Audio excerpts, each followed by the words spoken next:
Sudah pastikan itu file Word-nya kebuka. Ya, Bu, lagi, Bu. Coba saya kasih tahu, dengarkan baik-baik ya, Agnes.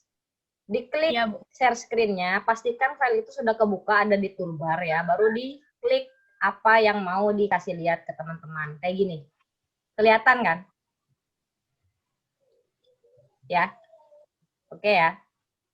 Oh, oke, Bu, oke. Oke, coba sekali lagi.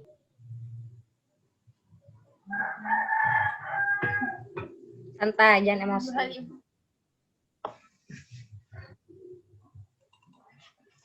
Bisa nggak?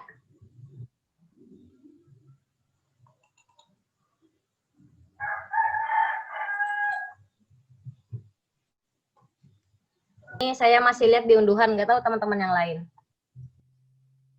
Stop share dulu, Bu. Stop share. Lagi. Share screen. Pilih yang tadi apa, pengantar ilmu politik presentasi kelompok ya. Nah, gimana, Bu? Akhirnya Sudah kelihatan kah? Belum, masih. Nah, sudah. Oke, amazing. Silakan.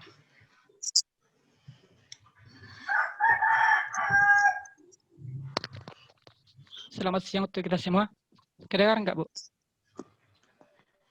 Kedengaran. Assalamualaikum warahmatullahi wabarakatuh. Shalom, salam sejahtera bagi kita semua. Om Swastiwastu, Namo Buddhaya, salam kebajikan. Pertama-tama, marilah kita mengucapkan puji syukur kepada Tuhan Yang Maha Esa atas berkat ridho-Nya kita diberikan kesehatan hingga saat ini. Yang kedua, kami mengucapkan banyak terima kasih kepada Ibu Purnama Julia Utami, SIP, MIP, yang telah memberikan kami kesempatan untuk mempresentasikan hasil diskusi kami, yaitu tentang kekuasaan dan distribusi kekuasaan. Presentasi kali ini bagi atas dua sesi. Sesi pertama penjelasan dari anggota kelompok, sesi kedua pertanyaan kritik saran dari teman-teman. Tapi sebelum kami memulai presentasi ini, ada baiknya kami memperkenalkan diri. Nama saya Akub Sigian sebagai moderator, dan teman saya David Saputra, Doni Heti Pibior Siregar, dan Muhammad Raul Akbar. Baiklah, kita masuk sesi pertama, yaitu penjelasan dari anggota kelompok. Saya berikan kesempatan kepada David Saputra untuk menjelaskan sedikit tentang kekuasaan dan distribusi kekuasaan. Terima kasih. Bab 1 tuh kah?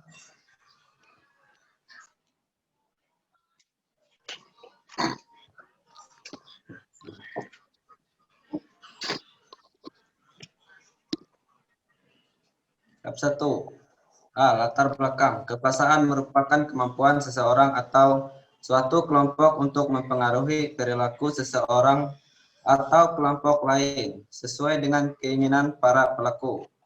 Pembagian sebagainya dalam trias politika dikonsepikasikan oleh John Locke membagi 3 kekuasaan, yaitu kekuasaan legislatif, kekuasaan eksekutif, dan kekuasaan federatif. Sedangkan Montesquieu membagi 3 kekuasaan, yaitu kekuasaan legislatif, kekuasaan eksekutif, dan kekuasaan yudikatif. Dengan adanya pembagian kekuasaan dalam 3 lembaga tersebut, diharapkan dalam menjalankan pemerintahan negara tidak terjadi tumpang tindih di antara lembaga pemegang kekuasaan tersebut, sebagaimana rasa orde pertama, pemahaman tentang orang yang memperoleh kekuasaan, dan kedua, pemahaman tentang orang yang dikuasai dan tunduk pada kekuasaan. Pembahasan sentral yang berkenaan dengan ini berkisar pada sumber kekuasaan sebagai legitimasi atas kekuasaan sebagai legitimasi atas kekuasaan itu pada suatu sisi, dan kemauan seseorang untuk tunduk pada kekuasaan yang maknanya adalah pembatasan dan bahkan menerima tekanan pada sisi yang lain. Di dalam sejarah pemerintahan Indonesia, penyelenggaraan pemerintah desa pada era Orde Baru bersifat sentralistik, sehingga kepala desa menjadi pusat kekuasaan dalam melaksanakan penyelenggaraan pemerintahan desa. Pemerintahan Orde Baru menetapkan kebijakan mengenai pengaturan kepala desa dan lembaga musyawarah desa dalam kurung LMD. Pada awal pembentukan LMD bertujuan sebagai pengontrol kinerja kepala desa dalam penyelenggaraan pemerintah desa. B. Perumusan masalah. Dalam menjalankan pemerintah desa, pada permusyawaraan desa, kekuasaan legislatif desa berkedudukan sejajar dengan menjadi mitra kekuasaan eksekutif kepala desa. Namun dalam pelaksanaannya, kekuasaan kepala desa sebagai eksekutif dan memperhatikan adanya dominasi kekuasaan dalam struktur pemerintah desa. Ya, akan dilanjutkan oleh teman saya, Happy.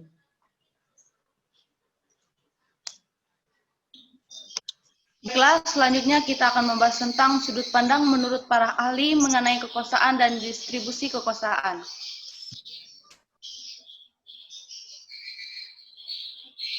Poin A, kekuasaan negara dan kekuasaan pemerintahan menurut pandangan politik Ikhwanul Muslimin. Pemikiran paternalistik yang bertumpu pada seseorang, tokoh dan ideolog sangat kuat dipegang oleh Ikhwanul Muslimin. Loyalitas terhadap penguasa, baik itu penguasa negara ataupun penguasa pemerintah, merupakan keniscayaan di mana rakyat harus patuh pada pemimpin. Tantangan terhadap sekularisasi dan dominasi Barat menambah amunisi spiritual bahwa Islam itu yalu wala yula alai, yang harus ditegakkan dan tidak perlu menunjuk Barat. Hal ini membenarkan bahwa adanya radikalisme Islam politik dalam negara sudah pasti muncul dengan setting sosiologis yang berusaha merujuk pada corak penafsiran ajaran-ajaran tradisional di hadapan sains yang membawa sekularisasi. Sebagai diketahui bahwa konsep pembagian kekuasaan menjadi tiga, yaitu eksekutif, yudikatif, dan legislatif. Sebagai fenomena baru, abad modern yang terbit dari Barat, pada dasarnya dimaksudkan untuk membatasi kekuasaan penguasa atau raja-raja di Eropa, yang cenderung kuat, menghilangkan praktik feodalisme, dan menjadikan rakyat sebagai pemegang kedaulatan atau demokratis. Selanjutnya, poin B, kekuasaan negara dan kekuasaan. Menurut MCD Rita Udin, untuk menghindari berbagai stigma yang muncul, baik di dunia Islam maupun di kancah internasional, atas dasar inilah penelitian ini lebih signifikan untuk menjadi model kegigihan perjuangan mereka dalam menegakkan syariah Islam dalam semua lini kehidupan, terutama dalam kehidupan politik. Ideologi politik Ikhwanul Muslimin berpegang pada prinsip Islam adalah al-din wa al-daulah. Dapat dipahami bahwa fungsionalisasi agama dalam negara merupakan keniscayaan. Penerapan syariah Islam merupakan kewajiban dan tanggung jawab masing-masing pemimpin dan rakyat kaum muslimin. Selanjutnya saya akan memperkenalkan Muhammad Rauf Akbar akan menjelaskan bagian 2. Terima kasih. 2. Studi kasus kekuasaan dan distribusi. A. Monopoli dan distribusi kekuasaan. Distribusi kekuasaan ada dalam setiap kehidupan sosial, selalu diwarnai oleh interaksi antara dua pihak atau lebih, di mana satu pihak adalah kelompok yang memiliki kekuasaan dan pihak lain adalah sebagai kelompok yang dikuasai. Terlepas dari mana sumber kekuasaan tersebut diperoleh penguasa. Pendistribusian kekuasaan yang tidak merata menurut Putnam terjadi karena adanya perbedaan pemilikan kekuasaan seperti pendidikan, kecakapan, senjata kekayaan, kedudukan, dan prestishe sosial, minat dan perhatian, serta pengalaman politik dan partisipasi. Mereka yang memiliki syarat-syarat dan sumber-sumber tersebut itulah yang mempunyai kekuasaan politik. Monopoli berarti keadaan di mana kekuasaan dipegang penuh oleh penguasa dengan keuntungan yang maksimal. Model elitis sendiri merupakan kekuasaan yang terkonsentrasi pada tangan minoritas kecil yang disebut elit. Dalam model elit ini, secara umum dapat diketahui bahwa kelas pertama dengan jumlah yang sedikit melaksanakan semua fungsi politik, monopoli kekuasaan, dan menikmati keuntungan-keuntungan yang dibawa oleh kekuasaan tersebut. Monopoli kekuasaan yang dimaksud adalah keinginan untuk menguasai semua politik serta menikmati keuntungan yang ada di dalam pelaksanaan kekuasaan tersebut. Menurut Horton dan Hone tahun 1996, terdapat 3 pandangan yang menjelaskan hubungan antara elit penguasa dan monopolinya terhadap kekuasaan sosial yang sering disebut sebagai komplotan penguasa. Pertama, di mana kekuasaan secara harfiah memiliki banyak bentuk, di mana wewenang pengambilan keputusan atas masalah yang berbeda dipegang oleh orang-orang yang berbeda-beda dengan pencapaian keputusan melalui proses konflik atau kompromi. Selanjutnya, Santi Salami akan dibacakan oleh teman kami, Lala Febiola Siregar.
Ayo Lala.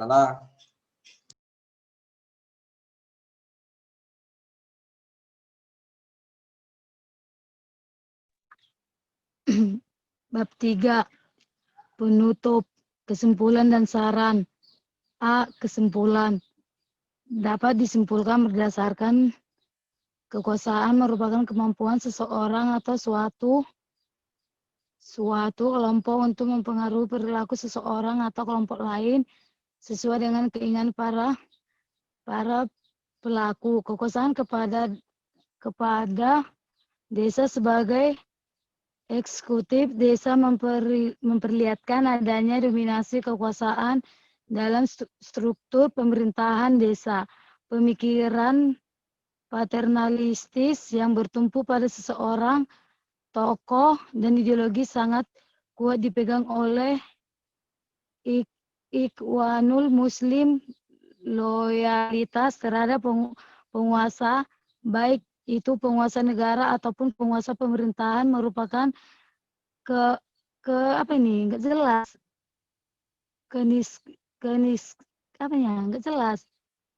keniskian di mana rakyat harus patuh pada pemimpin.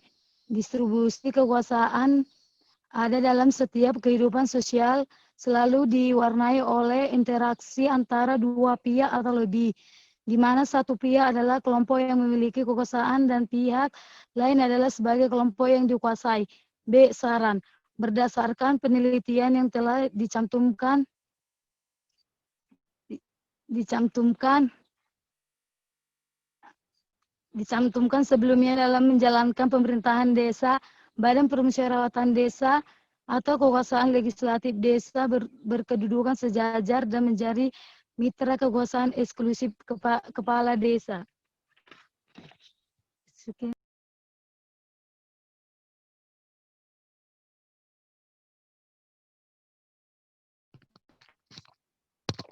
Baiklah, karena sesi yang pertama sudah selesai, kita masuk ke sesi kedua, yaitu pertanyaan kritik saran daripada teman-teman. Kali ini kami batasi 3 pertanyaan. Terima kasih. Saya ingin bertanya,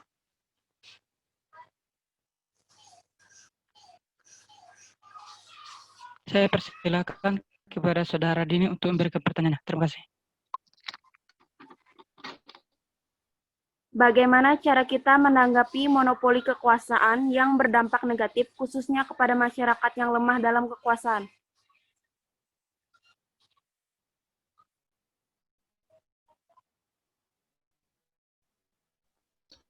Tolong, Dit, pertanyaannya diulang. Kita menanggapi monopoli kekuasaan yang berdampak negatif khususnya kepada masyarakat yang lemah dalam kekuasaan.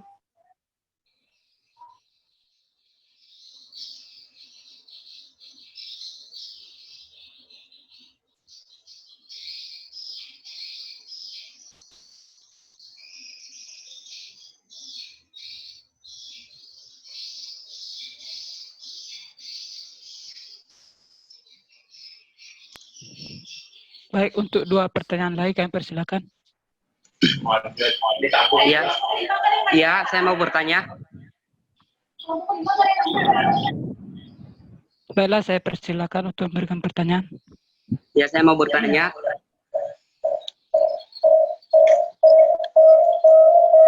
Ya, perkenalkan saya Gusman Talon Bandua, saya dari kelompok 5. Saya mau bertanya, sesuai dengan yang disampaikan teman kami tadi, mengatakan menurut Horton dan Houn terdapat 3 pandangan yang menjelaskan tentang elit penguasa dan monopoli kekuasaan sosial. Yang saya mau tanyakan, tolong jelaskan secara detail apa pandangan tersebut, ketiga pandangan tersebut.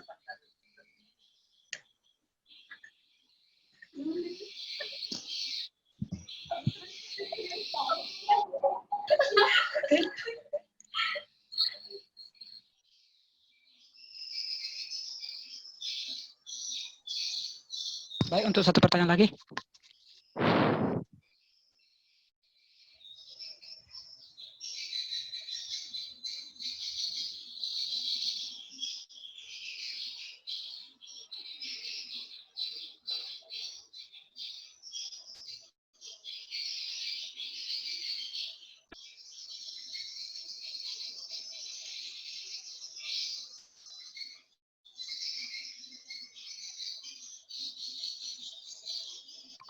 Apakah masih ada yang memberikan pertanyaan?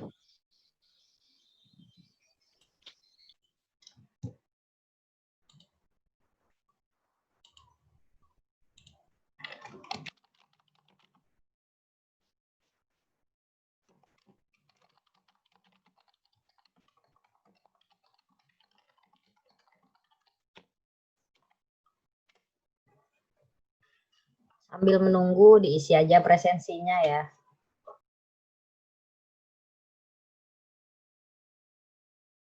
Tanyakan.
Baiklah, kami akan jawab pertanyaan dari saudara Dini.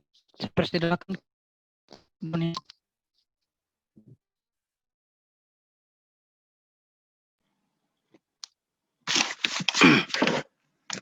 Baiklah, saya perwakilan dari kelompok 3. Ingin menjawab pertanyaan dari Dini.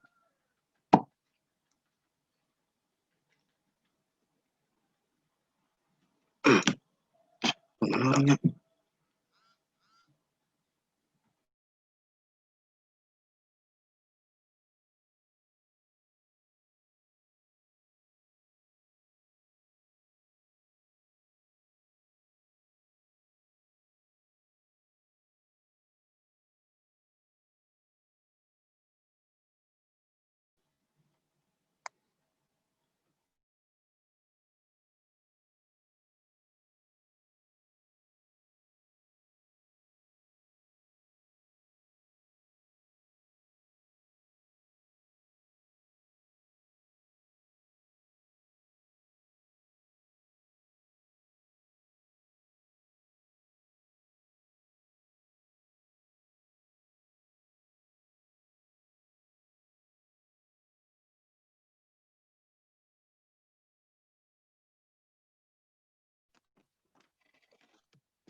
Don, nggak ada suaranya, Don.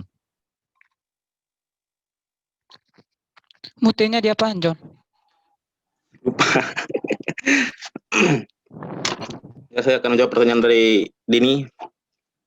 Bagaimana cara kita menanggapi monopoli kekuasaan yang lemah terhadap kekuasaan yang berdampak negatif, yaitu membatasi ruang gerak monopolis dengan adanya campur tangan pemerintah dan pantauan harga maupun produksi, melakukan regulasi ekonomi terhadap monopoli bila munculnya tindak dapat menghindari lagi kebajikan institut yang berupaya mencegah monopolis atau menyalahgunakan anti kompetitif dengan mendirikan perusahaan tandingan yang mampu menyaingi monopolis. Pengenalan pajak.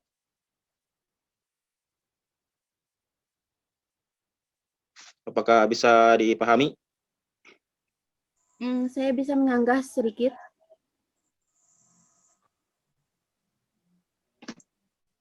Sanggahannya? Bisa, Din. Tadi kan teman Anda menjelaskan bahwa di makalah kalian itu monopoli kekuasaan ialah yang dipegang penuh dengan oleh pemerintah, dan pemerintah tersebut mencari atau mengambil kesempatan dari kekuasaan tersebut. Jadi itu bagaimana tuh?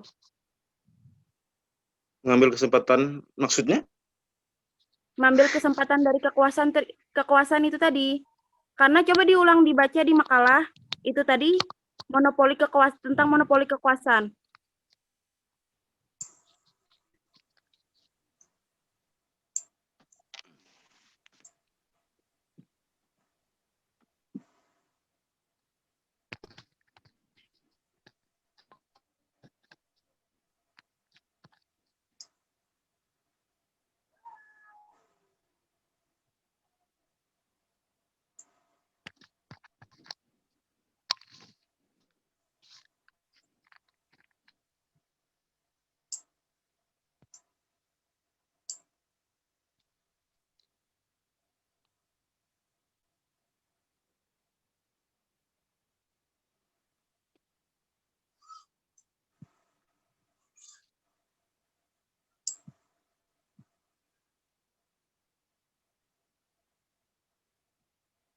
Ada, Don? Lagi dicek.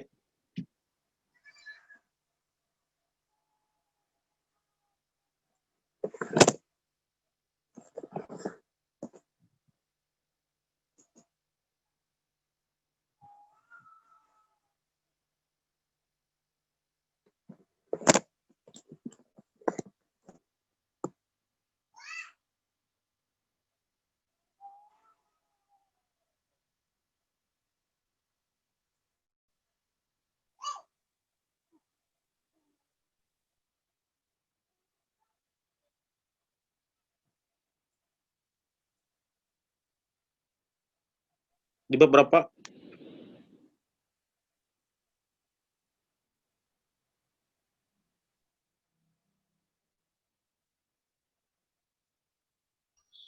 Bagian 2. Tunggu bentar.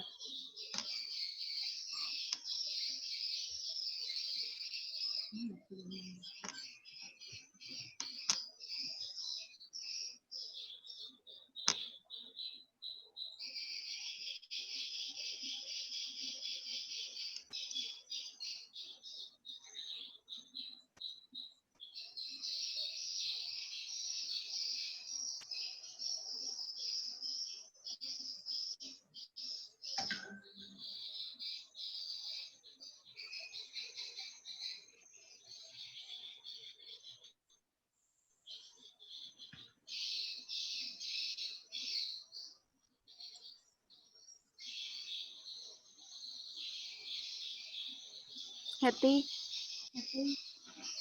Ya, coba bacakan yang itu tadi yang tentang monopoli kekuasaan monopoli. sebentar.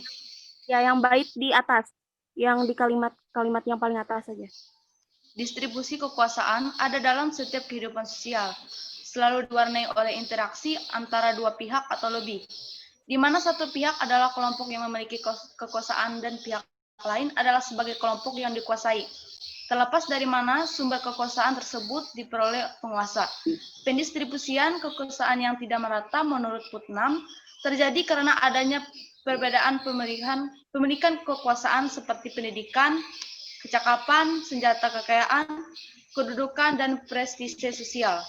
Minat dan perhatian, serta pengalaman politik dan partisipasi, mereka yang memiliki syarat-syarat dan sumber-sumber tersebut, itulah yang memiliki kekuasaan politik. Monopoli berarti keadaan di mana kekuasaan dipegang penuh oleh penguasa dengan keuntungan yang maksimal. Model Sudah sampai situ. Di situ kan Doni mana tadi? Ini ada. Ya, jawabannya tadi apa, Don? Semangat, Don. Astaga. Semangat, Don. Bisa dong. Jawabannya kah? Ya, jawabannya. Ya, jawabanmu. Membatasi ruang gerak monopolis dengan adanya campur tangan pemerintah dan penentuan harga maupun produksi. Melakukan regulasi ekonomi terhadap monopoli bila memunculkan tidak dapat dihindari lagi kebijakan institut yang berupaya mencegah monopolis atau penyalahgunaan anti kompetitif yang mendirikan perusahaan tandingan maupun menyaingi monopolis.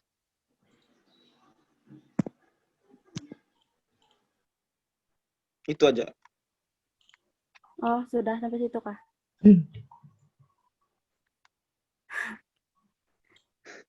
Ya, sudah, Jagin. Kenapa Dini pasrah?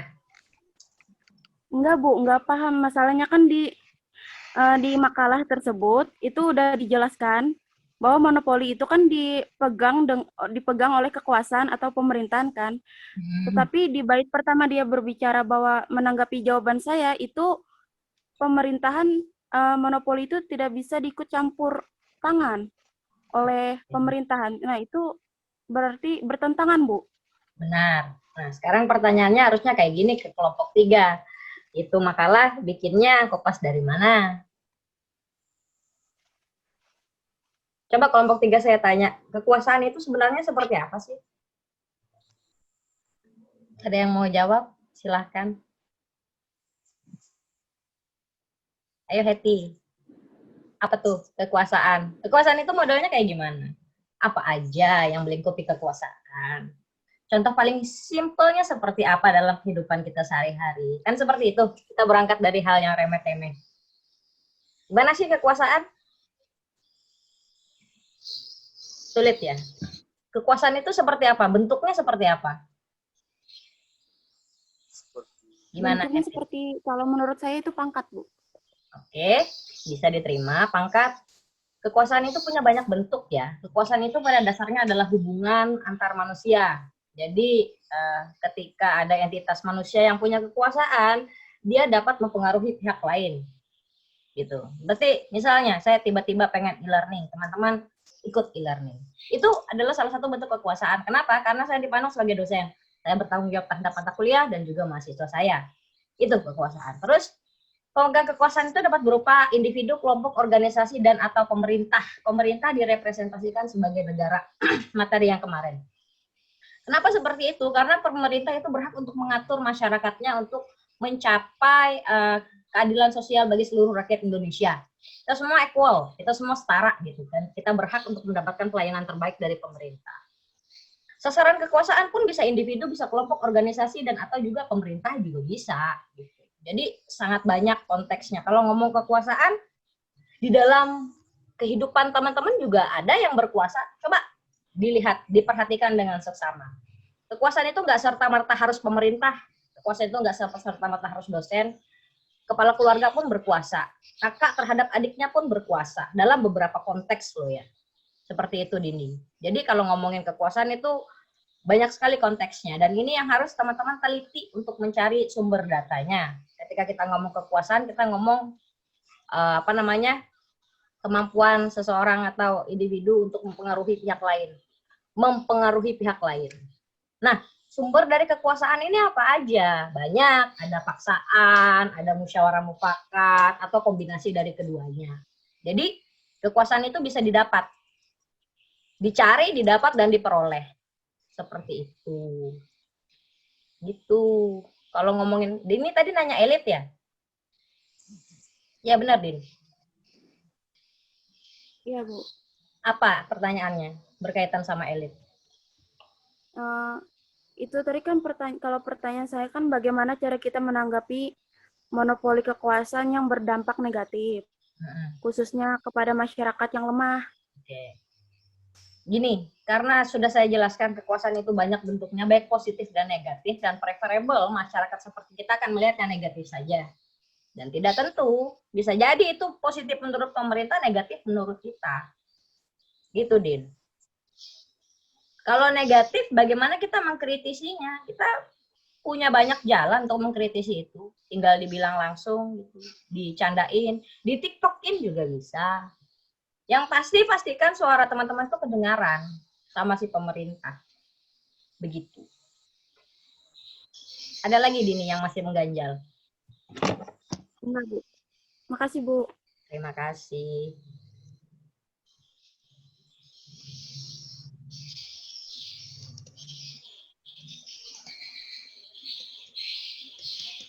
Apa lagi?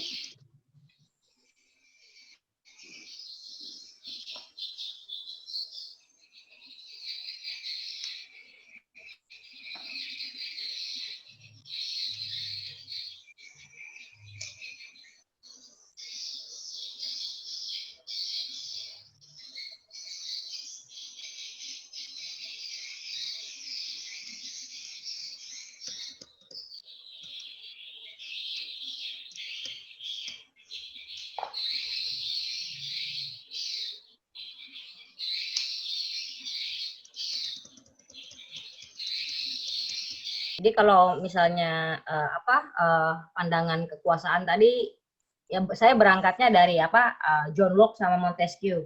Montesquieu namanya. Dan Gautama Mosca juga. Gautama Mosca itu ketika dia ngomongin kekuasaan, dia ngomongin 3 model perilaku penguasaan. Model elit, model pluralis, dan model populis atau kerakyatan. Jadi dari tiga model ini masing-masing itu punya konsekuensi. Ketika Gautama Mosca ngomong tentang distribusi kekuasaan, dia ngomong bahwa Ada nih elit yang memerintah dan ada yang diperintah. Itu sense posisi binarial things di dalam substansi kekuasaan. Terus yang model pluralis, asumsi utamanya adalah setiap individu menjadi bagian dari kelompok sosial lain. Nah, teman-teman itu sebagai kelompok sosial, misalnya Hetty dari mana asalnya? Saya tanya. Dari Gunung Mas, Bu. Oke, dari Gunung Mas. Hetty dari Gunung Mas. Hetty agama apa?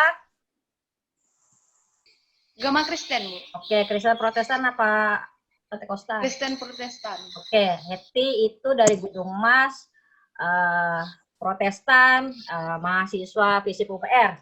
Itu adalah 3 identitas sekaligus yang Hetty punya. Belum lagi kalau misalnya ada ikatan keluarga Gunung Mas itu ya, ada 4 identitas sosial yang dipunyai. Jadi sebagai Hetty ini mempunyai bagian dari kelompok sosial lain yang itu mempengaruhi bagaimana distribusi kekuasaan yang Hetty terima. Misal dari FISIP, Hetty sebagai mahasiswa, Hetty bisa kemana saja. Hetty sebagai masyarakat Gunung Mas, Hetty akan dianggap sebagai komunitas keluarga besar masyarakat Gunung Mas. Hetty sebagai umat Protestan, Hetty akan dianggap sebagai representasi dari gereja. Gereja mana Hetty? Ya, Bu, kenapa? Gereja mana? Tidak terlalu jelas, Bu. Hetty dari gereja mana? Oh, dari Gereja Betel Indonesia, Bu. Gereja Betel Indonesia itu adalah 3 bahkan 4 identitas sekaligus. Nah, bagaimana distribusi kekuasaannya? Hetty bisa sebagai orang yang memerintah atau menerima perintah dari elit. Gaetano Mosca ngomong seperti itu. Terus kalau model Apopoli seperti apa? Nah, ada partisipasi dan alokasi distribusi nilai kepada masyarakat. Contoh, teman-teman sebagai bagian dari FISIP UPR itu harus membantu masyarakat misalnya untuk memberikan pendidikan politik bagi masyarakat sekitar. Dari Saudara Agus Ran. Menurut Horton dan Han, terdapat 3 pandangan yang menjelaskan hubungan antara elit penguasa dan monopolinya. Yang pertama, di mana kekuasaan secara pria memiliki banyak bentuk di mana wewenang pengambilan keputusan atas masalah yang berbeda dipegang oleh orang-orang berbeda dengan pencapaian keputusan melalui konflik dan kompromi. Yang kedua, bahwa negara dikuasai oleh golongan elit. Elit penguasa terdiri atas cendekiawan radikal yang menyusut ke dalam lembaga pemerintahan, sekolah, dan media komunikasi. Terima kasih, Bu. Udah, gitu aja. Maaf, boleh bertanya lagi, Bu? Oke, Ibu. Kelompok 3 dong. 3, boleh bertanya lagi? Ya, bisa. Boleh.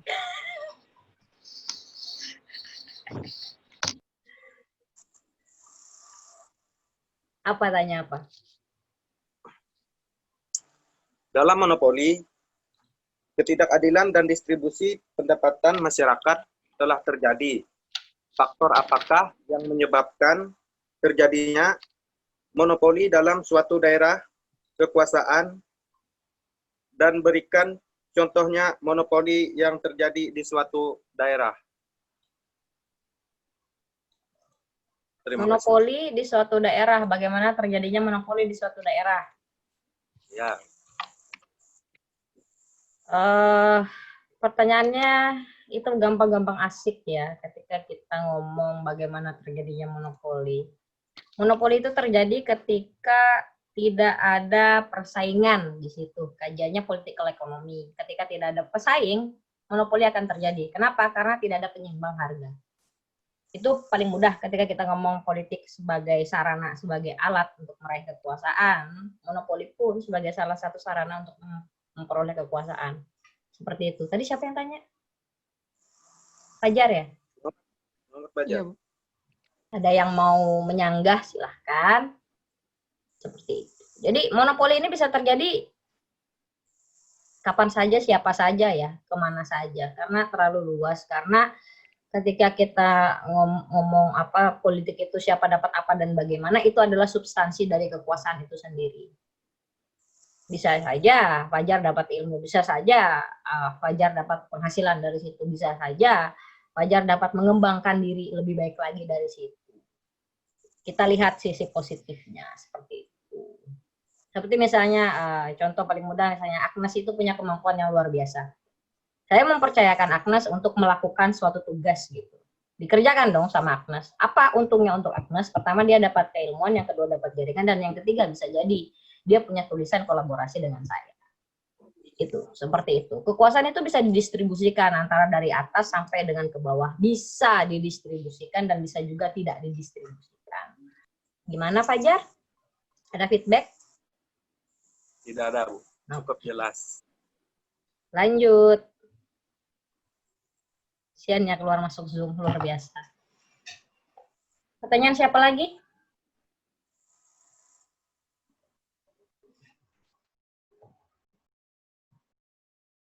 Ada lagi? Udah habis tiga pertanyaan, Bu. Luar biasa. Ada yang mau tanya lagi kah berkaitan dengan kekuasaan dan distribusi kekuasaan? Bu, Ya. kalau tadi saya lihat dari pandangan contoh untuk Muhammad Fajar, karena biasanya kan saya dulu waktu SMA itu sering yang namanya bikin tugas. Oke. Ya, dari situ biasanya saya mendapatkan dana atau uang imbalan dari teman saya. Nah, di situ kalau menurut saya mendapatkan ilmu yang lebih, dan saya juga mendapatkan dana yang bisa membantu saya, Bu. Jadi kalau menurut saya itu banyak sisi positifnya. Sih, seperti itu. Itu kekuasaan yang didapat dengan kerja keras ya. Ada lagi?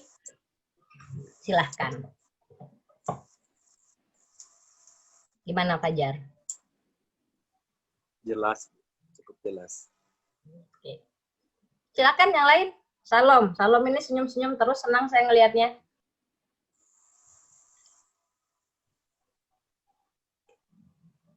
Sampai goyang-goyang kameranya dia ketawa kan.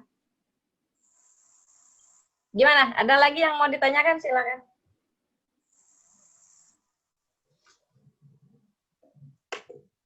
Silakan.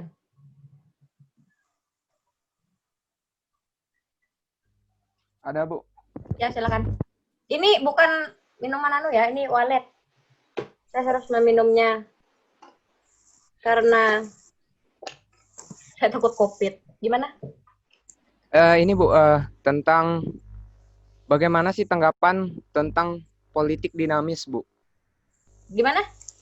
Politik dinamis.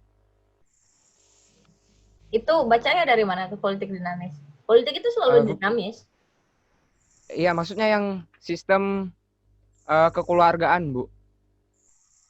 Nepotisme, kolusi. Iya, nepotisme. Iya. Maksudnya itu, Bu. Apanya yang mau ditanya, Jonathan? Iya, tanggapannya aja sih, Bu. Bagaimana? Jonathan asli mana? Palangka, Bu. Palangkaraya. Tinggal di mana? Ya. Sudarso 5. Ya lah, dekat kita. Saya di Gobus 13. Oke, gimana? Kolusi, nepotisme. Oke. Sekarang sudah 75 tahun Indonesia merdeka ya. Saya langsung jawab ya, Jonathan ya.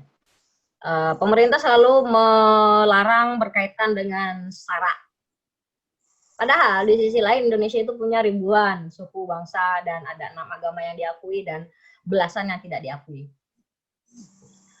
Ketika kita ngomong variabel kontrak sosial yang terjadi adalah kita adalah bagian dari komunitas lain, kita adalah bagian dari komunitas sosial yang lain, itu tidak bisa kita acuhkan begitu saja.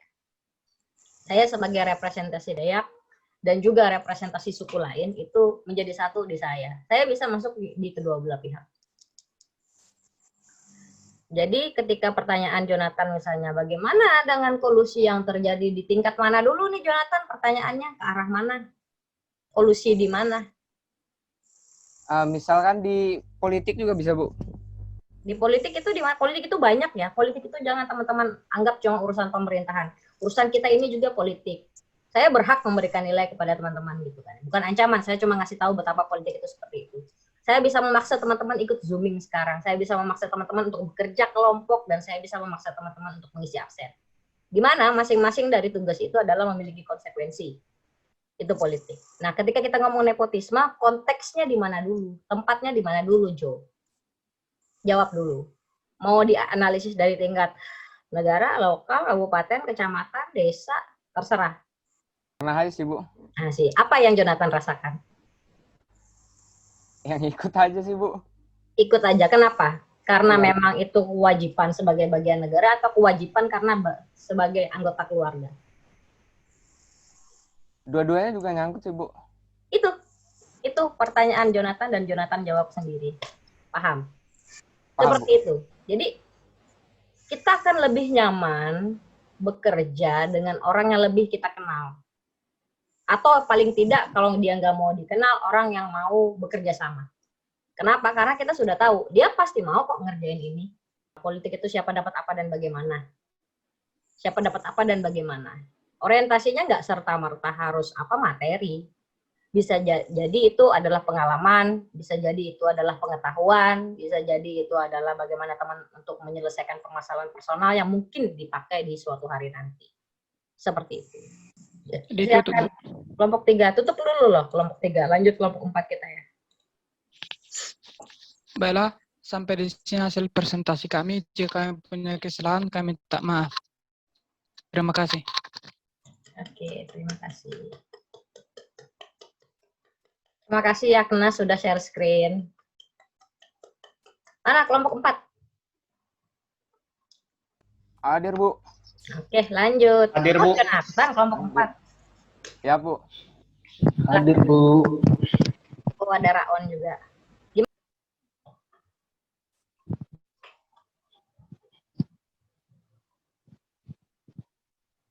Nah, kelompok 4. Lanjut.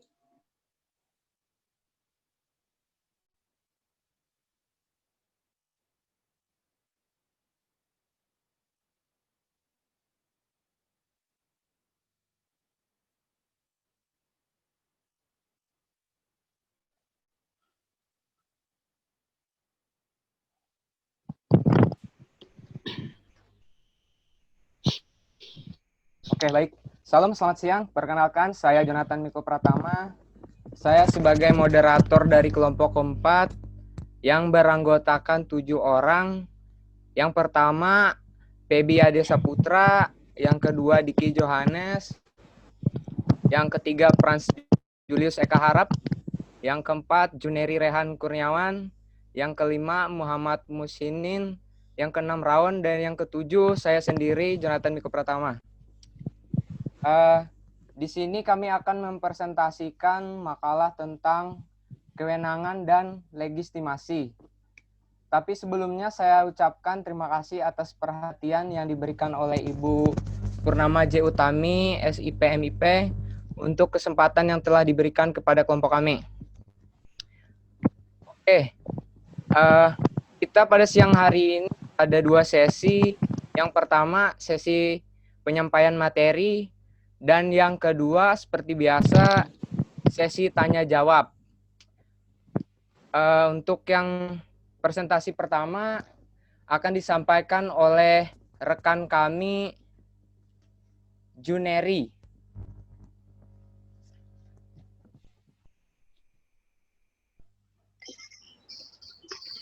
Cek. Ya. Lanjut.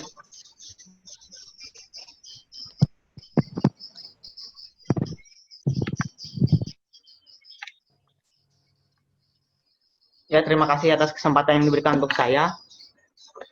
Bisa mendengar suara saya dengan jelas?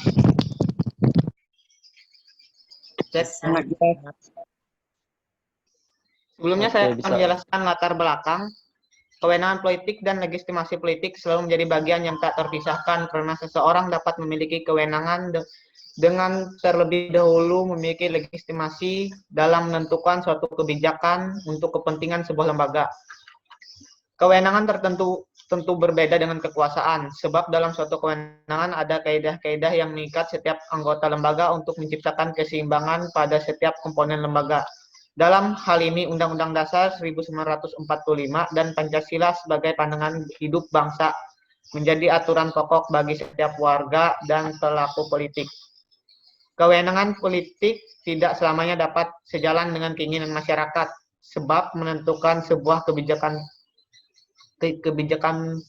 publik berarti harus kesepakatan menentukan prioritas utama dalam pemenuhan kebutuhan masyarakat antara pembuat kebijakan dan masyarakat Namun kebijakan publik harus tetap dilakukan meskipun adanya perselisihan pendapat ataupun konflik yang membuat kondisi politik menjadi kurang stabil, sehingga dalam hal ini legitimasi politik berperan untuk memberi pengakuan bahwa setiap kebijakan yang diputuskan adalah yang terbaik untuk kepentingan masyarakat di mana kebijakan politik itu disahkan. Sehingga bagaimana cara seseorang mendapatkan kewenangan politik juga dapat mempengaruhi pandangan masyarakat terhadap pembuat kebijakan tersebut. Lanjut. Oke, masuk ke perumusan masalah. Yang pertama, apa itu wewenang politik? Yang kedua, apa perbedaan kewenangan dan kekuasaan? Yang ketiga, apa saja jenis-jenis wewenang? Yang empat, apa pengertian legitimasi politik? Yang kelima, apa saja bentuk legitimasi politik menurut para ahli? Yang keenam, apa saja jenis-jenis legitimasi? Lanjut.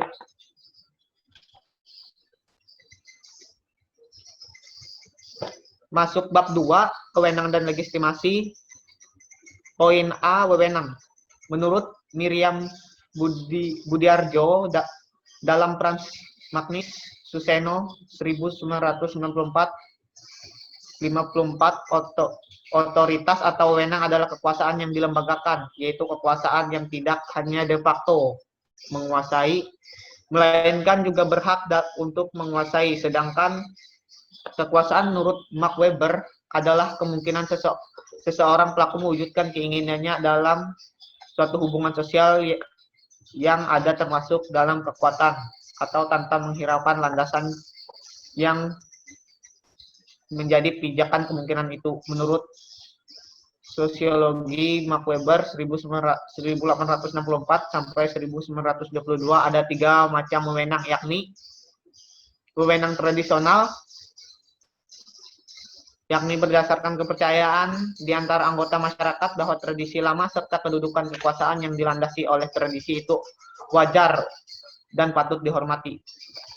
Yang kedua, wewenang karismatik, yakni berdasarkan kepercayaan anggota masyarakat pada kesaktian dan kekuatan mistik atau religius seorang pemimpin. Misalnya Hitler dan Mao Zedong sering dianggap sebagai pemimpin karismatik, sekalipun tentu mereka juga memiliki unsur wewenang rasional sampai legal.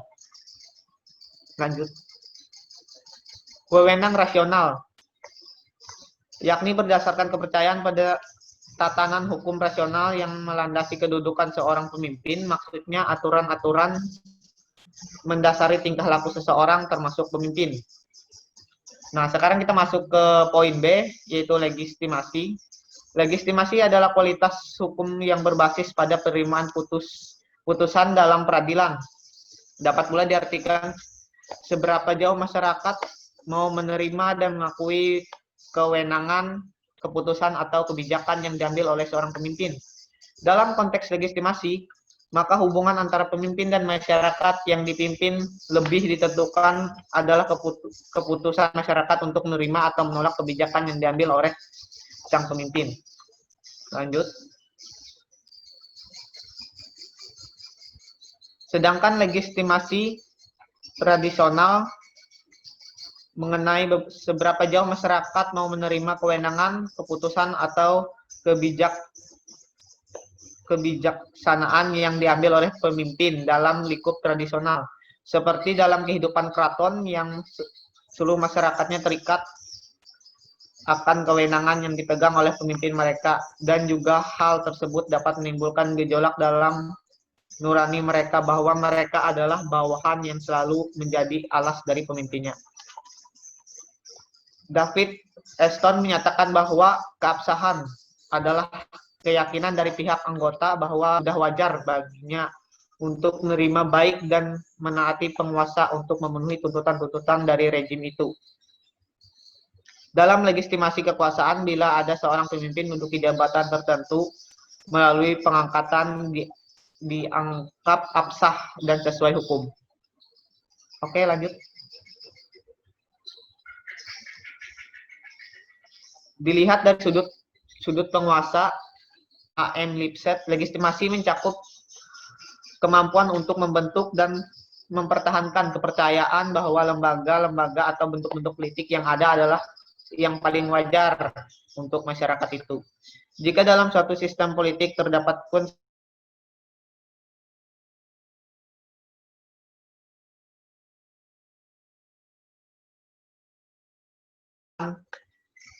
serta kekerasan yang dipakai oleh setiap rejim dapat ditetapkan sampai minimum. Sekian dari saya dan akan dilanjutkan oleh teman saya, Raon. Terima kasih. Ya, lanjut bro. Selamat siang sebelumnya. Terima kasih atas kesempatan yang diberikan kepada saya untuk memaparkan materi kelompok 4 pada hari ini. Yaitu bentuk-bentuk menurut para ahli. Satu itu Nicole McHaypel. Saat Nicole menulis pemikirannya tentang filsafat politik, ia menyaksikan terpecahnya kekuasaan di Italia dengan munculnya banyak negara-negara kota yang rapuh. Sehingga dapat dipahami bahwa ajarannya mengandung sinisme yang keras terhadap monarkitas. Di dalam kekuasaan, ia sungguhnya merindukan suatu keadaan di mana negara merupakan pusat kekuasaan yang didukung sepenuhnya oleh rakyat banyak sehingga roda pemerintahan berjalan lancar. Untuk itu pemimpin harus punya kekuatan dalam mempertahankan kekuasaannya. Kaidah etika politik yang dianut oleh McHaypel ialah bahwa apa yang baik adalah suatu yang mampu menunjang kekuasaan negara. Namun, lanjut bro.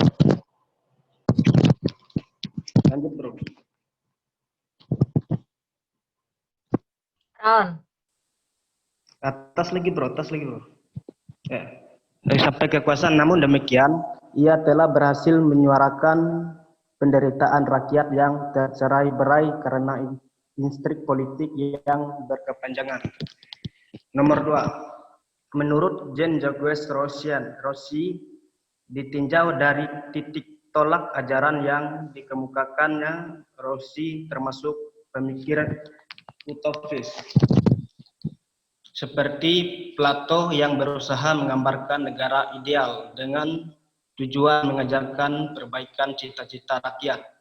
Rossi memandang ketertiban dihasilkan sebagai akibat dari hak-hak yang sama. Rossi berangkat dari asumsi bahwa pada dasarnya manusia itu baik. Negara dibentuk karena adanya niat-niat baik untuk melestarikan kebebasan dan kesejahteraan individu. Dia mengandaikan bahwa keinginan umum dan semua kesejahteraan individu akan muncul bersamaan. Menurutnya, segala bentuk kepentingan individu yang menyimpang dari kepentingan umum adalah salah, karena justru orang harus melihat kebebasan itu pada kesamaan yang terbentuk dalam komunitas. Rossi terlalu idealis dalam memandang manusia.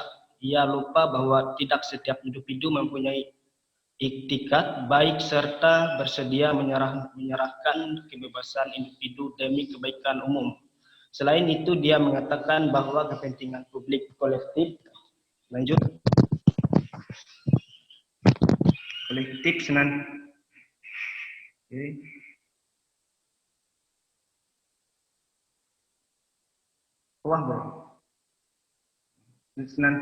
senantiasa memperkuat kebebasan individu sambil menguraikan bahwa setiap pribadi bukan sebagai kesatuan, melainkan bagian dari kesatuan yang disebut komunitas. Namun pada dasarnya Rossi sangat mencintai kesamaan dan komunitas. Mencintai kesamaan dan ketenangan, yang dijamin oleh negara melalui keutuhan masyarakat yang organis. Baik, materi selanjutnya akan dipaparkan oleh Muhammad Sinil. Saya persilakan. Ya. Di sini saya akan melanjutkan materi yang disampaikan oleh Raul. 3. Thomas Hobbes. Dasar dari ajaran Hobbes adalah tujuan psikologi terhadap motivasi tindakan manusia. Dia menemukan bahwa manusia selalu memiliki harapan dan keinginan yang terkadang licik dan emosional. Semua itu akan berpengaruh apabila seorang manusia menggenggam kekuasaan. Hobbes mengaitkan masalah tersebut dengan legitimasi kekuasaan politik. Hobbes mengatakan bahwa untuk menertibkan tindakan manusia, negara harus membuat supaya manusia itu takut. Dan perkasa utama yang harus digunakan adalah tatanan hukum. Negara harus benar-benar kuat untuk mampu memaksakan hukum melalui ancaman yang paling ditakuti manusia, yaitu hukum mati. Pembentukan undang-undang digariskan dengan tujuan untuk mencegah anarki. Oleh karena itu, negara harus berkuasa jika tidak ingin keropos karena banyaknya anarki. Hobbes adalah orang pertama yang menyatakan paham positivisme. Hukum bagi dia ponitisme hukum. Bagi dia hukum di atas segala-galanya. Namun Hobbes lupa bahwa tindakan manusia tidak hanya ditentukan oleh emosi. Karena manusia dikaruniai akal budi. Dan pendirian suatu negara juga bukan hanya atas pertimbangan emosional, tapi juga pemikiran rasional. Kesimpulan dari Hobbes bahwa pembahasan konflik dilakukan melalui saran hukum. Next, bro. 4. Plato. Plato adalah pemikir pertama berbicara mengenai negara ideal. Dia bermaksud membangun suatu masyarakat di mana orang banyak menyumbang kepada kemakmuran komunitas tanpa adanya kekuasaan kolektif yang merusak. Dalam model distribusi kekuasaan antara penguasa dan yang dikuasai, Plato mengendalikan bahwa para penguasa memperoleh hak memakai kekuasaan untuk mencapai kebaikan publik dari kecerdasan mereka. Oleh sebab itu, dengan menunjuk pada sistem monarki yang lazim pada waktu itu, Plato merumuskan bahwa pemerintah akan adil jika raja yang berkuasa adalah seorang yang bijaksana. Kebijaksanaan kebanyakan dimiliki oleh seorang filsuf. Maka konsepsi tentang filsuf raja atau raja filsuf banyak disebut sebagai inti dari teori Plato. Mengenai kekuasaan negara, selain itu Plato mengatakan bahwa kebaikan publik tercapai jika setiap potensi individu terpenuhi. Next, bro.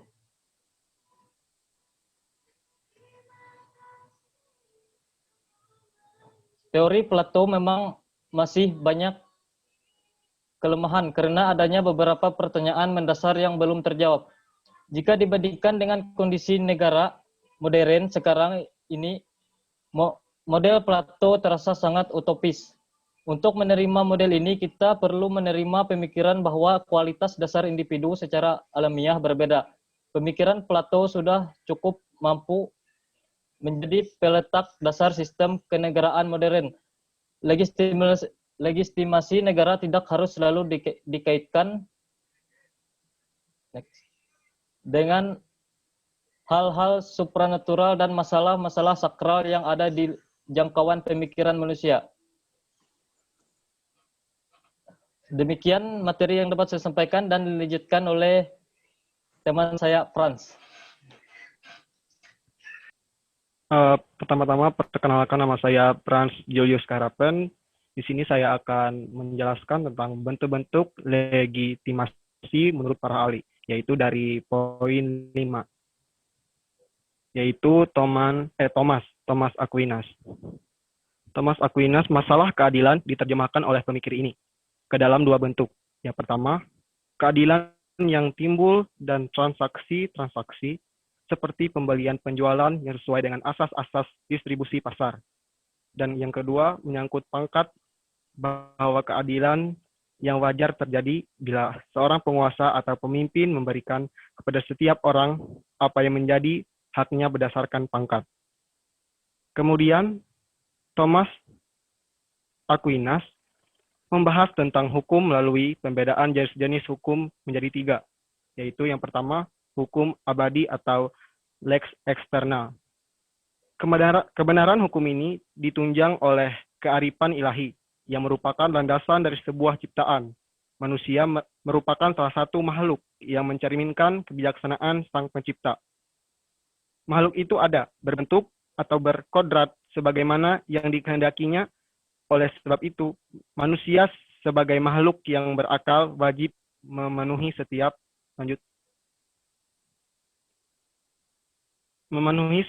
kehendak Tuhan dan mempertanggungjawabkannya. Hukum yang kedua yaitu hukum kodrat atau lex naturalis. Hukum ini dijadikan dasar dari semua tuntutan moral. Tampak dia bukan hanya membuat pembahasan yang berkaitan dengan etika religius, tanpa menjawab pertanyaan-pertanyaan tentang mengapa Tuhan menghendaki keadilan. Menurut Aquinas, Tuhan menghendaki agar manusia hidup sebagai kodratnya. Itu berarti bahwa manusia hidup sedemikian rupa, sehingga ia dapat berkembang, membangun, dan menentukan identitasnya, serta mencapai kebahagiaannya. Hukum yang ketiga yaitu hukum buatan manusia atau lex humana. Hukum ini mengatur tatanan sosial sesuai dengan nilai-nilai kebajikan dan keadilan. Norma hukum berlaku karena adanya perjanjian antara penguasa dengan rakyatnya. Di dalamnya tersirat rakyat akan taat pada penguasa dan penguasa berjanji akan mempergunakan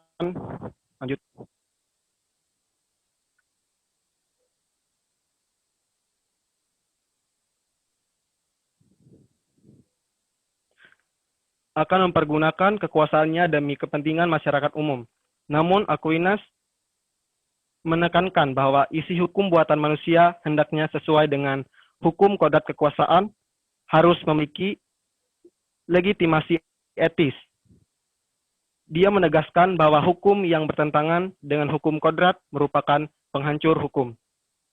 Untuk itu, Aquinas menggolongkan dua corak pemerintah, yaitu pemerintah berdasarkan kekuasaan atau despotik, dan pemerintahan yang sesuai dengan kodrat masyarakat sebagai individu yang bebas atau politik.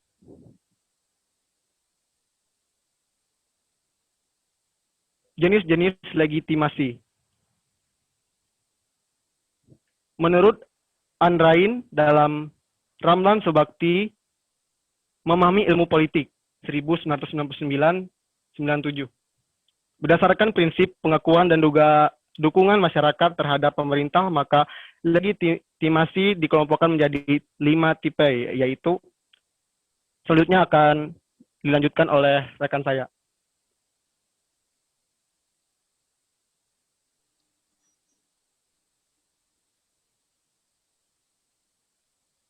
Baik, saya bernama Diki Johannes, akan melanjutkan materi dari Frans Julius Kaharapen.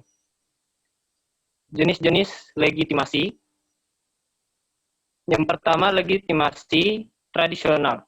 Masyarakat memberikan pengakuan dan dukungan kepada pemimpin pemerintahan karena pemimpin tersebut merupakan keturunan pemimpin atau berdarah biru yang dipercaya harus memimpin masyarakat. Kedua, legitimasi ideologi. Masyarakat memberikan dukungan kepada pemimpin pemerintahan karena pemimpin tersebut dianggap sebagai penafsir dan pelaksana ideologi. Ideologi yang dimaksudkan tidak hanya yang doktriner seperti komunisme, tapi juga yang pragmatis seperti liberalisme dan ideologi Pancasila. Lanjut.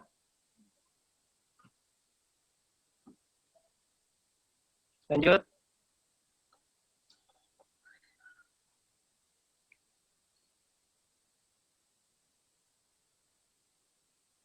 Tiga, legitimasi kualitas pribadi. Masyarakat memberikan pengakuan dan dukungan kepada pemerintah karena pemimpin tersebut memiliki kualitas pribadi berupa karismatik maupun penampilan pribadi dan prestasi cemerlang dalam bidang tertentu. Keempat, legitimasi prosedural. Masyarakat memberikan pengakuan dan dukungan kepada pemerintah karena pemimpin tersebut mendapat kewenangan menurut prosedur yang ditetapkan dalam peraturan perundang-undangan. Yang kelima, legitimasi instrumental.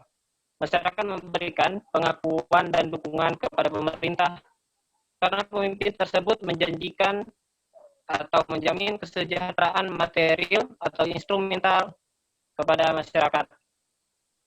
Lanjut. Bagian ketiga, penutup. Kesimpulan, berdasarkan materi di atas dapat disimpulkan, 1. Kewenangan adalah kekuasaan yang mendapatkan keabsahan atau legitimasi. Kewenangan adalah hak moral untuk membuat dan melaksanakan keputusan. Yang kedua, kekuasaan adalah kemampuan seseorang atau sekelompok manusia untuk mempengaruhi tingkah laku seseorang atau kelompok lain sedemikian rupa sehingga tingkah laku itu menjadi sesuai dengan keinginan dan tujuan dari orang yang mempunyai kekuasaan itu. Yang ketiga, legitimasi adalah pengakuan dan penerimaan masyarakat kepada pemimpin untuk memerintah, membuat, dan melaksanakan keputusan politik. Saran. 1. Legitimasi wewenang sebaiknya selalu dilakukan berdasarkan ketentuan dasar dan kepentingan publik. Lanjut. Ya, demikian pembacaan materi dari kelompok kami, kelompok 4. Kami kembalikan ke moderator. Oke, baik. Sekarang seperti biasa kita akan membuka sesi tanya jawab. Kami akan membuka sebanyak 3 pertanyaan. Silahkan kepada teman-teman yang ingin bertanya tentang makalah yang kami presentasikan. Terima kasih.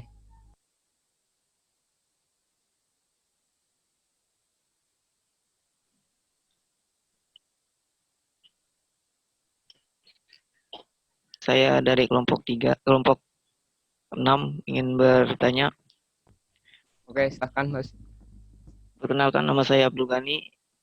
Ingin bertanya, jelaskan apa saja sisi positif dan negatif dari sistem perpolitikan di Indonesia. Terima kasih.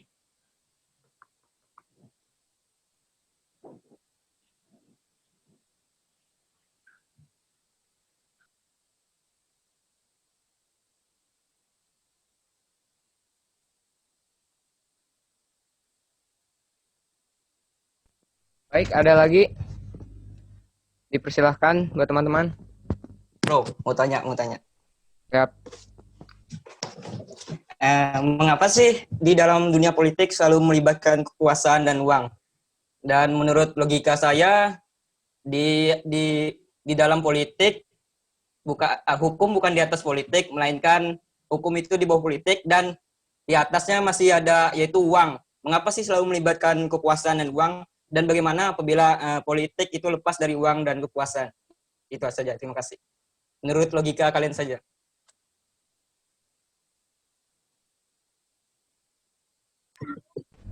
Oke, yang terakhir. Silakan. Perkenalkan, nama saya Ira Sahroni, saya dari kelompok 2. Di sini saya mau bertanya, bagaimana penerapan kaidah etika politik yang ada di Indonesia?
Oke, baik. Saya akan menjawab pertanyaan dari Ira Sahroni. Bagaimana penerapan kaidah etika politik di Indonesia? Jadi, kehidupan politik di Indonesia itu selalu didasari oleh nilai-nilai Pancasila. Pancasila itu kan sebagai landasan dan tujuan kehidupan politik bangsa kita. Jadi, politik kita tuh harus berlandasan Pancasila. Dengan demikian, sistem politik demokrasi Pancasila akan terus berkembang bersama dengan perkembangan jati dirinya. Sehingga senantiasa mempertahankan dan memperkuat relevansinya dalam kehidupan politik. Kemudian nilai Pancasila ini bukan saja dihayati dan dibudidayakan, tetapi diamalkan dalam kehidupan politik bangsa dan negara kita. Terima kasih.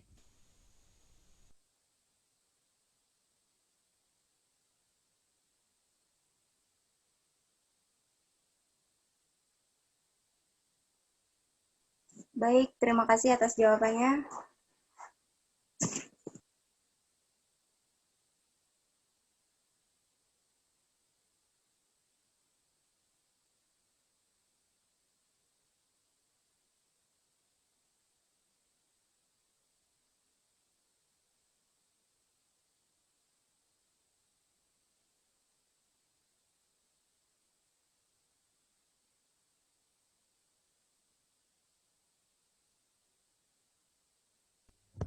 Silakan Bung Juneri Rehan mau menjawab, Bung.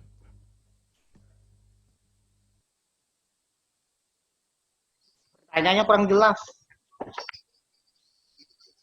Soalnya di sini putus-putus suaranya. Pertanyaannya bisa ditulis di kolom komentar supaya bisa dicarikan.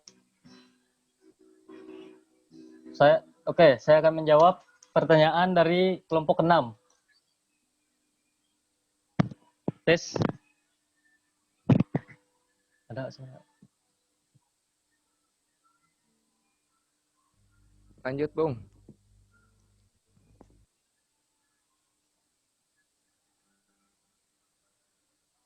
Ada nggak suara aku, Bro? Ada. Ya. Saya akan menjawab pertanyaan dari kelompok 6.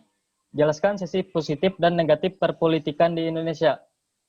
Yang pertama, saya akan menjelaskan sisi positif atau manfaat dari politik di Indonesia. Yang pertama, sebagai alat memadukan berbagai macam kepentingan. Yang kedua, bermanfaat sebagai alat untuk memproses kekuasaan dalam negara. Yang ketiga, bermanfaat sebagai sarana pembuatan kebijakan. Yang keempat, politik merupakan jembatan yang menghubungkan pemerintah dan masyarakat. Dan yang kelima, kebijakan politik bertujuan memberi kesejahteraan bagi semua. Dan saya akan menjelaskan dampak negatif dari politik di Indonesia. Yang pertama, politik digunakan untuk berbagi kekuasaan hanya untuk orang-orang di lingkungan yang sama. Yang kedua, politik digunakan untuk meraup kekayaan pribadi. Yang ketiga, politik digunakan untuk memanipulasi orang lain. Apakah jelas? Untuk Abdul Ghani, kelompok 6. Ya, jelas, Bro. Oke. Jelas, Bro. Terima kasih. Mantap, Terima kasih. mantul.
Frans Julius Kaharapen. Mau jawab, Frans? Atau Diki Johannes?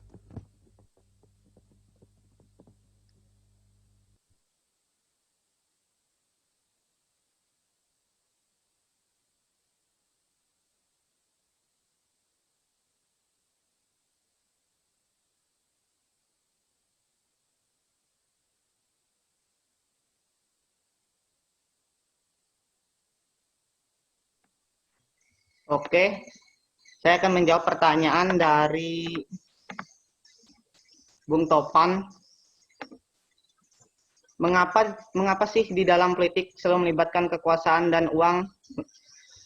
Dan menurut logika liar saya, politik selalu diatur oleh uang, bukan politik yang mengatur uang. Uang dan politik itu ibarat makanan ya, nasi dan lauk. Keduanya harus seiringan dan seirama. Nasi tanpa lauk yang menyertainya hanya akan membuat makanan tidak berasa.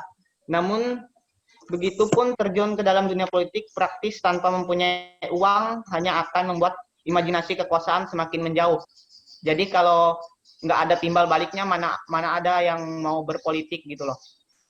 Terus politik uang, tidak bisa dipungkiri uang memegang peranan penting dalam proses politik. Bagaimana tidak, seseorang yang tadinya tidak populer dan tidak mempunyai kapasitas dalam kredibilitas bisa dengan mudah menggapai kekuasaan yang diperebutkan banyak orang hanya dengan benda yang bernama uang. Terima kasih. Apakah sudah jelas?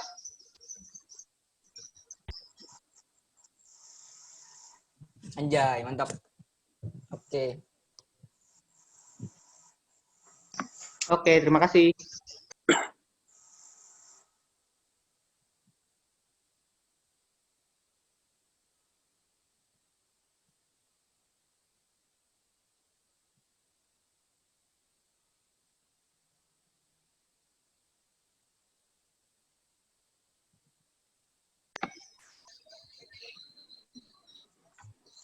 Oke, moderator. Oke. Terima kasih buat teman-teman yang sudah bertanya. Sekian dari presentasi kelompok kami. Terima kasih buat semuanya. Selamat siang. Menarik ya. Ini dapat materi dari mana coba, Rehan? Miko. Sebagiannya dari Wikipedia, Bu. Oke. Ada yang mau ditanyakan untuk materi ini? Jelas ya, sangat jelas sekali. Bagus ini. Jelas sekali ini, sudah teramat sangat jelas. Mungkin ada teman-teman yang mau bertanya, silahkan. Nanti saya bantu jawab atau ditutup dulu. Sudah ditutup ya? Sudah, Bu. Sudah, Oh, Bu. iya, Sudah. Mau lanjut? Apa sudah? Kita masih punya 30 menit ya?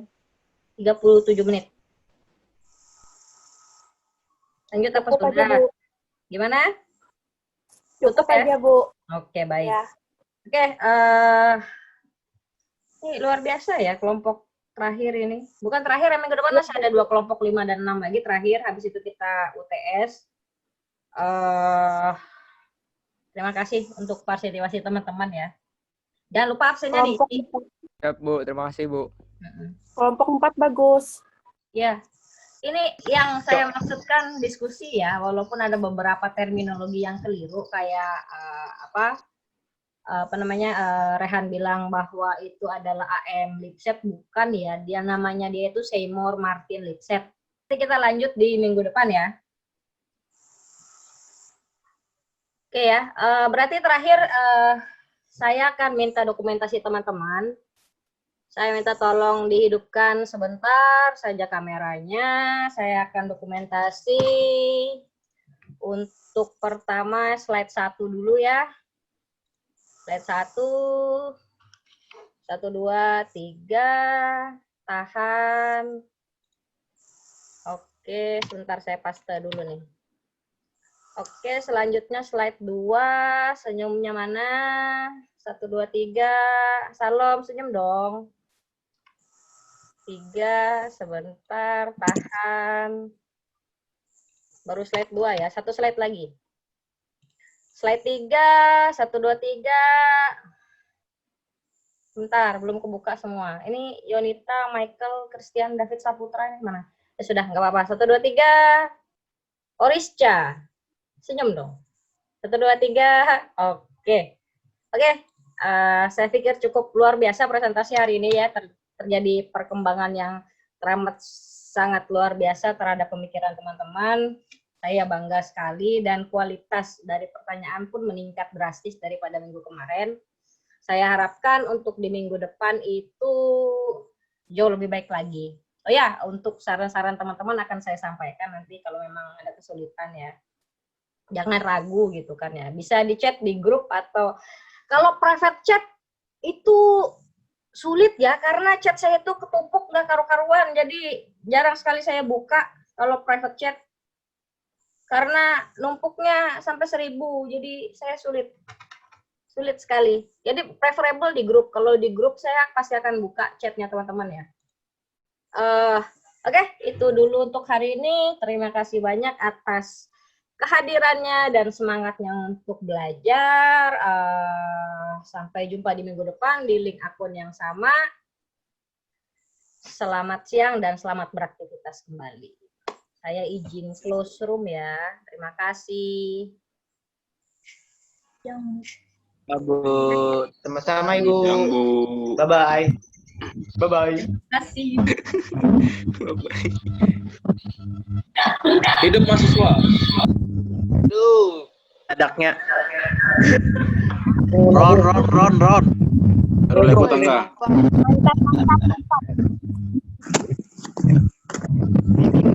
Jonathan Niko grogi. Seminar. Jonathan grogi. Mahasiswa. Jonathan grogi, woi. Salah sebut nama, maaf. Eka harap Ada masjid ya, Bu. Ada 2 Bang. Kelewatan, woi. Ada 2 Bang tulisnya nih. Ada yang ditanyakan lagi?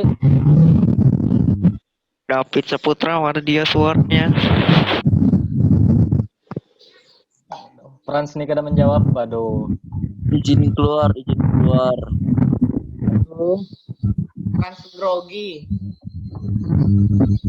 Lagi lebuan.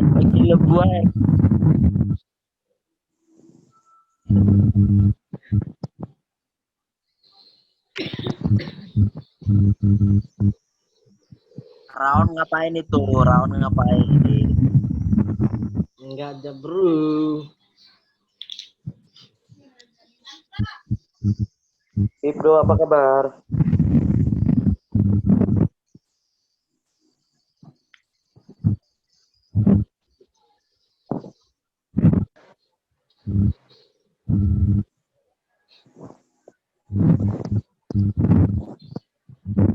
Ngayak kami beluar ay.